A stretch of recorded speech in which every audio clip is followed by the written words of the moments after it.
What is one of the most extraordinary summations of Christianity in the entire body of Christian writing was written by Martin Luther in his treatise on Christian liberty. And the reason that I say that this is one of the most extraordinary Christian writings is because it exemplifies the psychology of Christianity's capture and appeal to the individual. Luther says, "The power of which we speak is spiritual. It rules in the midst of enemies and is mighty in the midst of oppression, which means nothing else than that strength is made perfect in weakness, and that in all things I can find profit unto salvation, so that the cross and death itself are compelled to serve me and to work together with me for my salvation."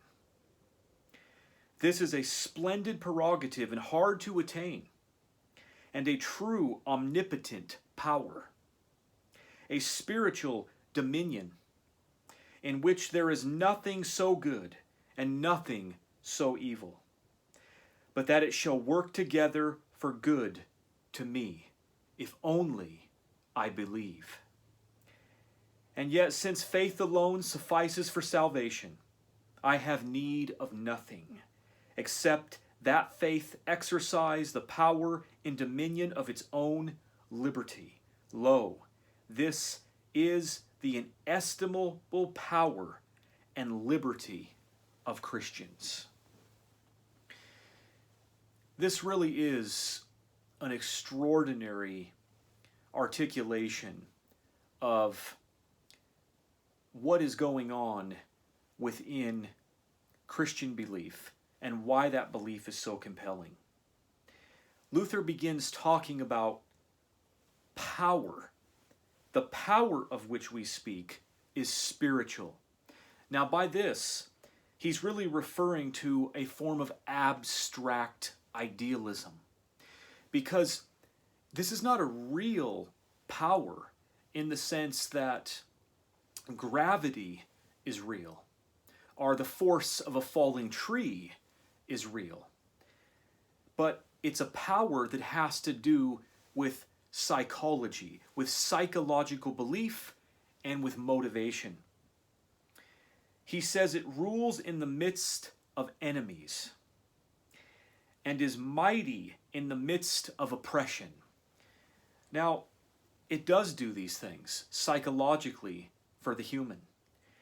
Even though an individual is oppressed, if they merely believe in this particular form of desired belief, then they feel a power superior to that oppression, which means nothing else than that strength is made perfect in weakness, and that in all things I can find profit unto salvation, so that the cross and death itself are compelled to serve me and to work together with me for my salvation. I can't convey what force this must have had to the people who originally read it, being contained in a context of Catholicism where these things were administered through the Catholic Church. And so here Luther comes along and he's speaking about power, he's speaking about strength, he's speaking about overcoming oppression, he's speaking about profit, he's speaking about salvation. And he says that the cross and death itself are compelled to serve me and to work together with me for my salvation. They're compelled to serve me. Through what? What's the mechanism? Belief. Through belief. One merely has to assent to this idealism to obtain these things. In this ideology, The ideology has become conscious of its own mechanism, which is belief, and it has enshrined that mechanism, it has empowered that mechanism, it has tried to claim that that mechanism is its own form of concrete substance. So it says, this is a splendid prerogative and hard to attain, and a true omnipotent power. Well, who doesn't want omnipotent power? Who doesn't want salvation?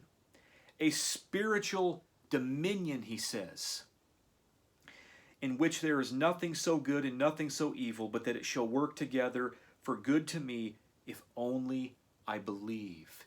It's so interesting how Christianity hinges itself not upon the concrete, but upon the abstract.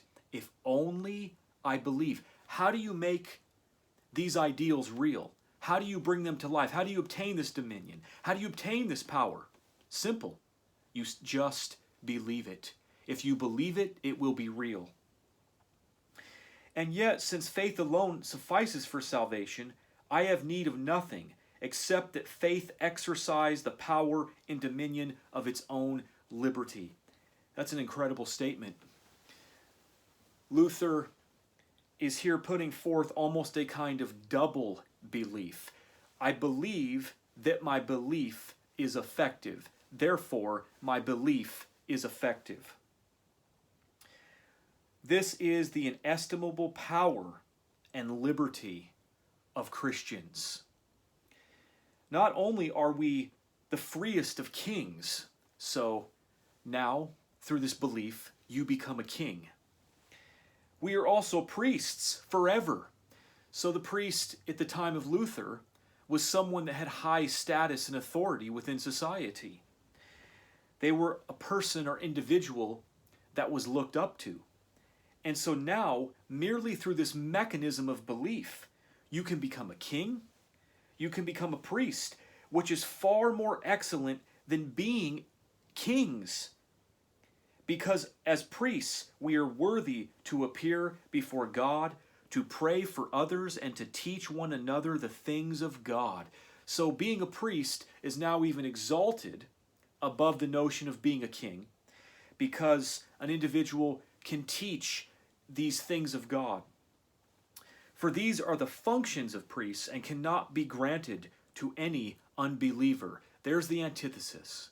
The believer, the unbeliever. Why all the emphasis on belief? Because belief is the vital mechanism. Nay, because none of this is actually real. And in order for it to be real and for you to obtain the benefit of it, you have to believe it, because there is no concrete form to it. Its concrete form is simply the fact that you believe it. Like Don Quixote believes he's a great knight. It's no different from that. An imaginary kingdom, an imaginary power, an imaginary priest, but if you believe it, then it automatically becomes real. Thus Christ has obtained for us, if we believe on him, that we are not only his brethren, co-heirs and fellow kings with him, but also fellow priests with him, who may boldly come into the presence of God in the spirit of faith and cry, Abba, Father. Pray for one another and do all things which we see done and prefigured in the outward and visible works of priests. This message is new, and it is powerful, because you're talking about taking an alienated, impoverished individual who never had any hope of occupying a place of authority or status in the world, and along comes the religionist and says, well, wait, actually, you can have all these things. You can be greater than a priest. You just merely have to believe. And Luther was very careful. He says the power of which we speak is spiritual. In other words, it doesn't really exist. It's just an imaginary form that you have to assent to through belief. But he who does not believe, says Luther, is not served by anything, nor does anything work for good to him.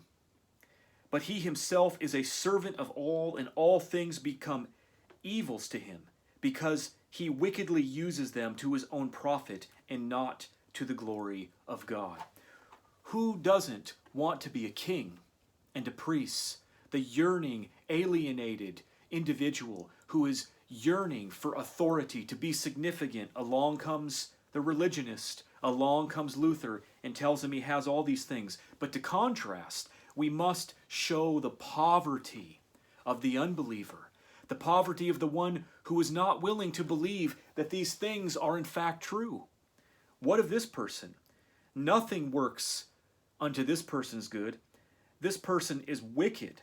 This person is a servant to all, says Luther. Well, we know what it's like to be servants in the time of Luther. We don't want to be servants. We want to be priests. And so he is no priest, but a profane man whose prayer becomes sin and never comes into the presence of God, because God does not hear sinners. What a damnation. If you are a non-believer in the time of Luther, there is no hope for you. All of your idealism is bound up in Christianity. There is no other place to get it because of the state and nature of the world, and Christianity preys on the alienated individual. Who then, says Luther, can comprehend the lofty dignity of the Christian? What an extraordinary claim. What a deceptive and wicked manipulation to human freedom. Through his kingly power, he rules over all things, death, life, and sin. And through his priestly glory is all powerful with God, because God does the things which he asks and desires. To this glory a man attains, surely not by any works of his, but by faith alone. Belief, that my belief creates something concrete. We have the contrast. Do you want to be a servant? Do you want to be a peasant? Do you want to be a despised sinner in society who has no access to the presence of God? Or do you want to rule with God? Do you want to be a priest with God? Do you want to be a king with God? You can see the contrast is irresistible. There's no way to resist it in the time of Luther. This is truly extraordinary if you live in the time of Luther. Rather ought Christ to be preached to the end that faith in him may be established, that he may not only be Christ, but be Christ for thee and for me, and that what is said of him and what his name denotes may be effectual in us. So here we have it. Here we have the mechanism of this belief, the concretion of how this belief is established within the Christian. And such faith is produced and preserved in us by preaching why Christ came, by preaching what he brought and bestowed, what benefit it is to us to accept him. This is done when that Christian liberty which he bestows is rightly taught. We have preaching and we have teaching, and we are told in what way we who are Christians are all kings and priests, and so are lords of all, and may firmly believe that whatever we have done is pleasing and acceptable in the sight of God. There you have it. Luther was just engaged in this incredible rhetorical process of doing precisely this. He was preaching why Christ came. He was preaching what Christ brought, what he bestowed, what benefit it is to the individual. He was teaching what it means. And so people are being told to believe these things by a preacher, that they are kings, they are priests, and all they have to do to obtain to this is merely believe in it. That's it. Now you can see why this is so incredibly attractive, because it offers all of these psychological benefits merely through the mechanism of believing these things are true. What man is there whose heart, says Luther, hearing these things, will not rejoice to its very core, and in receiving such comfort grow tender so as to love Christ as he never could be made to love by any laws or works? Well, there is an answer to that. What man could resist this? What man would not rejoice? The man who knows that it's false. The man who knows that it's made up. The man who knows that believing that you're a king does not make you a king. Believing you're a priest does not make you a priest. Believing that you come into the presence of God does not mean that you come into the presence of God. The man that would reject this is the man that can see through it. The man who knows that it's false. Also, the man who is not alienated by the conditions of society. Who would have power to harm such a heart or to make it afraid?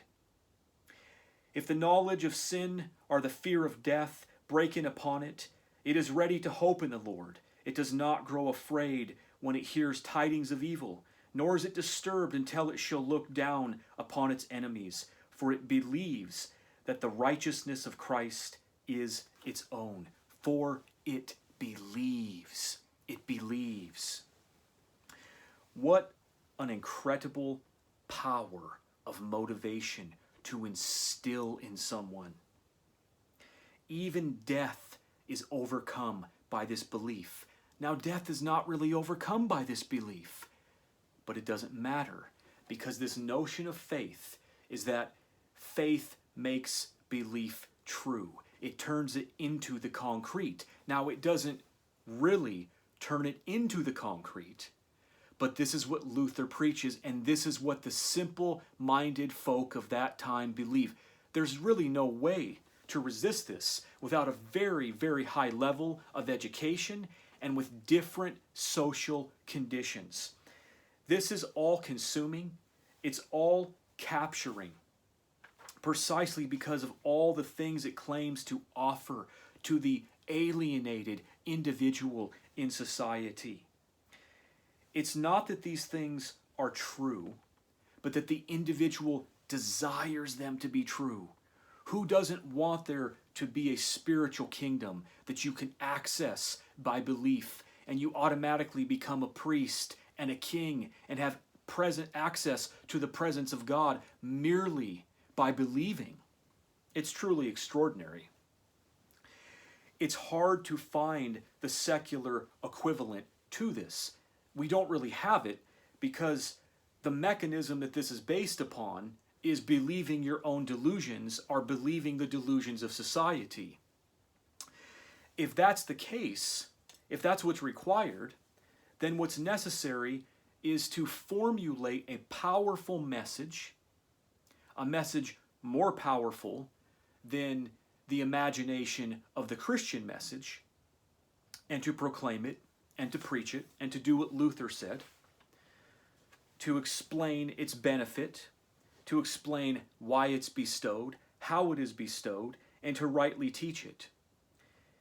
So the reality is that humanism should take a note from Luther. It should realize that it is important to preach humanism in the world. It is important to declare humanism in the world. Christianity is not real. One does not really become a priest. One does not really become a king. But this doesn't matter because the assent to belief fuses it and forges it with power. The extraordinary thing about humanism is that it has more concrete power than Christianity. It is a concrete power because its ethics are not merely in the head. It's not merely something that one feels in their intersubjective psychology. That's what Christianity is an appeal to. It's an appeal to an intersubjective psychology. What humanism is preaching is values that transcend the values of Christianity. Values that motivate the human being toward a better world, not in terms of mere idealism, but in terms of actual practice. Now, as Luther has put this forth, this notion of power, it's so appealing to the individuals at that time, because the individuals at that time had no power. They were absolutely deprived of power. And something extraordinary that this Christian message has done as it found its climax in Christianity is that it has essentially brought forward a sense of personal fulfillment and individual attainment of a desire to occupy a place of authority within culture. That's what the individual wants, because as the individual progresses through society, they're alienated by individuals in places of authority. The people use their place of authority to lord over and control individuals in society. And so individuals want that authority. They want it for themselves. They crave it because they don't want to suffer under oppression. Luther comes along and says, you can have all of this through the mechanism of belief. And so Christianity creates this obsession of accurate and precise belief. Now, this is not entirely something negative. It has quality to it. It has a value to it, I should say, because it shifts secular society in the direction of looking for more precision in things, in their belief, in knowledge, and that's a good thing. In the case of Christianity, the precision is just an assent to a dogma. And the reason why the authority of the Bible is so crucial in Christianity is because it is the evidence that is referenced to justify these claims of belief.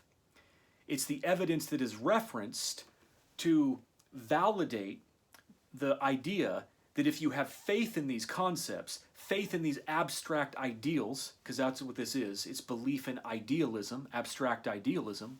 If you have belief in these abstract ideals, they will automatically become true for you.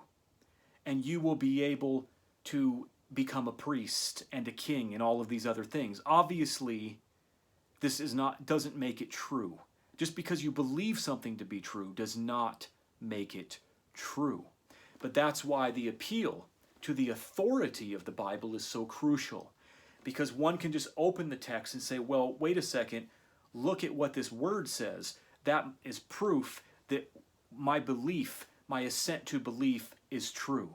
And so when the authority of Scripture collapsed, and it's continuing to collapse, all of these ideas of Christianity collapse with it because they're all anchored on this authoritarianism. When this authoritarianism collapses, the whole of Christianity as a religion collapses. It can still exist as a mythology, but as a real-life religion, it essentially collapses. Now, I don't think we are at that point in culture, but we will reach that point if culture continues on into the future. And so, Christianity is a capture of psychology through the notion of an assent to belief. It is a form of abstract idealism that makes people feel significant, powerful, and comfortable.